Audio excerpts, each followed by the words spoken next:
Saya ada tips-tips yang cukup penting ketika kita memulai usaha kambing perah. Pertama yang harus kita miliki ini adalah rasa cinta. Kenapa? Karena kita akan mengelola makhluk hidup yang akan sehari-hari bersama-sama kita. Dan ini di kambing perah ini beda dengan sektor-sektor yang lain. Kalau misalnya di penggemukan kan periodenya pendek. Jadi kita cuman 100 hari. Misalnya kita masuk bibit dari pasar, kita rawat 100 hari. Setelah 100 hari kita jual ke pasar atau kita jual ke pemotongan. Artinya kita tidak memiliki bonding dengan ternak yang kita rawat. Nah, sementara kambing perah ini sekurang-kurangnya dia akan bersama-sama kita seumur hidupnya sampai dia tidak produktif kan gitu. Anggaplah 10 tahun. Maka si kambing itu akan bersama-sama kita di kandang dalam waktu 10 tahun. Nah, sementara kambing itu kan di alamnya dia memenuhi semua kebutuhannya. Apa yang ada di alam sediakan dia bisa memilih. Nah, ketika kita kandangkan, ketika kambing ini kita upayakan secara usaha, maka kambing itu tidak punya pilihan. Dan kita yang menyediakan sebagai pemiliknya. Makanya dalam istilah peternakan ada yang disebut animal husbandry. Atau kita jadi suaminya ternak. Apa yang ternak butuhkan kita sediakan kan gitu. Ternak butuh makan kita sediakan. Ternak butuh perlindungan kita sediakan. Ternak butuh kawin kita sediakan pejantannya. Jangan dikawin sama peternaknya. Begitu ya, kurang lebih seperti itulah. Jadi kita harus pertama itu rasa cinta dulu, perhatian dulu kan gitu. Kalau kita tidak punya rasa cinta masuk di peternakan kambing perah, kita rasanya agak sulit kan gitu. Yang kedua, tipsnya itu kita harus memiliki alarm. Jadi kambing ini kan setiap harinya akan punya tanda. Jadi kambing birahi bunyinya beda. Dia akan berbunyi minta kawin. Kambing lapar, dia minta makan, bunyinya beda. Nah, kita harus punya self alarm gitu, alarm sendiri. Oh, kambing ini lapar, kambing ini sakit, kambing ini pengen kawin. Nah, itu ketika apa yang harus kita lakukan, kita harus tahu. Ya pertama kali ya kita harus mengenali dulu. Ya untuk nanti sehingga kita punya alarm tersendiri, sehingga kemudian tindakan apa yang harus kita lakukan ketika kambing ini bunyinya seperti ini, begitu. Yang ketiga, karena kambing ini salah satu usaha yang nilainya ada melebihi dari sekedar usaha ekonomi. Jadi kambing ini kabarnya kita tahu adalah pekerjaan-pekerjaan para nabi. Ada nilai sunnah, ada nilai keberkahan di dalam usaha kambing perah ini. Jadi kita harus sejak awal ketika beternak kambing perah ini meniatkan diri untuk beribadah. Karena kalau kita hanya mengejar materi, ya kita rugi dong, karena ada nilai pahalanya gitu loh. Jadi sejak awal kita harus punya niat ketika mau beternak kambing ini, kita berniat ibadah karena ada keberkahan di dalamnya begitu. Nah, untuk semua usaha saya kira memiliki kendala dan resiko. Jadi tidak ada satupun usaha yang tanpa kendala dan tanpa resiko pun di kambing perah. Jadi ketika kita berusaha di kambing perah tentu saja kendalanya banyak.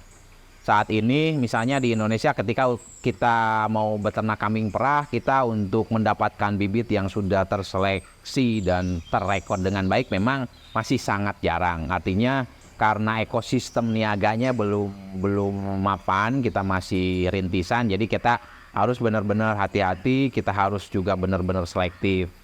Terus market saat ini memang masih sangat dinamis, belum mapan, belum terbentuk seperti di industri-industri lain yang sudah berjalan lama gitu kan. Dengan kambing perah yang baru seumur jagung ini memang tantangannya masih harus kita dobrak dan harus kita buka kan gitu. Tapi di samping kendala-kendala itu juga ada peluang yang besar. Jadi risiko kita memelihara makhluk hidup itu memang beda dengan kita jualan barang di pasar. ada nyawa yang harus kita jaga dan di luar kendali kita. Artinya ketika kita merawat ternak, ada kalanya ternak sakit, ternak mati. Jadi ada juga yang tidak bisa kita kendalikan, seperti beberapa waktu yang lalu ada wabah PMK. Misalnya kambing kita sudah upayakan dengan maksimal, tapi pada akhirnya kena juga dan ada kematian. Itu risiko-risiko yang harus kita hadapi ketika kita menjadi peternak. Jadi ada banyak risiko yang sifatnya internal ataupun dari eksternal peternakan itu sendiri. Kami di Pure Fresh Dairy ini punya keunggulan di produk yang kami hasilkan. Kenapa? Karena insya Allah tata kelola peternakan kami sudah modern. Kita menjaga betul higienitas dari kambing-kambing yang kami rawat. Selama kita rawat kambing, kita jaga nutrisinya dengan baik, kita rawat performanya agar tetap dalam performa terbaiknya. Selama sebulan sekali kambing kita mandikan, 3 bulan sekali kukunya kita potong, terus obat-obatan dan nutrisi-nutrisi yang dibutuhkan kita selalu sediakan. Terus juga untuk proses pengambilan susunya kita sudah menggunakan mesin perah dan terpisah khusus dari kandang utama. Jadi ada milking parlor, tempat khusus pemerahan kambingnya. Jadi dipastikan prosesnya higienis dan bersih, sehingga susu yang dikeluarkan dari kambing ini tidak terpapar oleh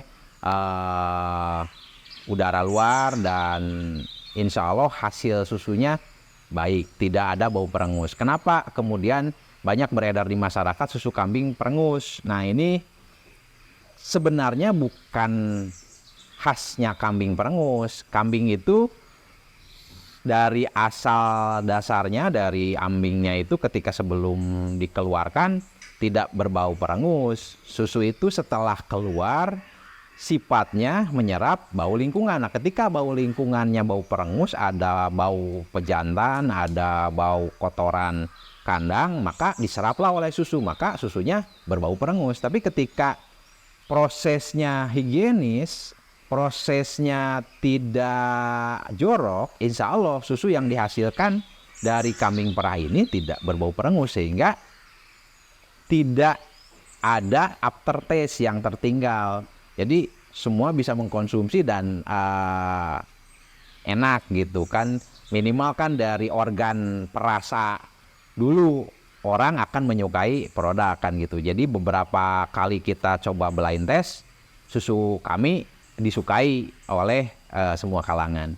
Ketika kita bicara peternakan, image yang kemudian terbentuk di benak orang itu kan selalu pikirannya terbelakang, terus tidak memiliki budaya yang berkemajuan, tidak berpendidikan dan lain sebagainya. Jadi image-image yang kurang baik, sehingga kemudian anak muda ini terkesan tidak tertarik untuk masuk di sektor peternakan. Nah, sementara kami di Pure Fresh Dairy mencoba untuk keluar dari anggapan seperti itu. Jadi kita beternak dengan ilmu, beternak dengan cara-cara yang bisa membuat kita lebih proud lah gitu, lebih bangga dengan apa yang kita lakukan. Dan alhamdulillah sejauh ini 7 tahun kami usaha di peternakan kambing perah ini, dari 2017 hari ini 2024, alhamdulillah ya kita terus tumbuh. Jadi dari 7 ekor sampai posisi hari ini 180 ekor. Dari sisi infrastruktur bangunan juga kita berkembang, dari mulai manual sampai kita ke mesin, sampai kita juga ada beberapa armada yang kita miliki hari ini. Juga kebermanfaatan yang tentu saja ini nilainya tidak bisa kita ukur dengan materi. Hari ini yang terlibat bersama-sama kita selain karyawan 10 orang yang hari ini ada di Pure Fresh, yang di manajemen 3 orang dan 7 orang sebagai anak kandang. Kita juga ada kerjasama dengan petani jagung sebagai support sistem kita yang mensuplai bahan baku pakan. Terus juga kita ada tim yang khusus mengolah pakan dari jagung usia 85 hari ini menjadi silase. Dan total yang kemudian saling bersinggungan hidup dengan kita untuk menjalankan usaha peternakan ini kurang lebih 30 orang. Ya, dari yang sebagai karyawan tetap dan yang pekerja harian gitu. Jadi alhamdulillah dengan kehadiran peternakan ini kita bisa memberikan manfaat untuk lingkungan dan bisa saling memberikan support gitu. Itu yang saya pikir sangat berharga ketika kita menjadi peternak.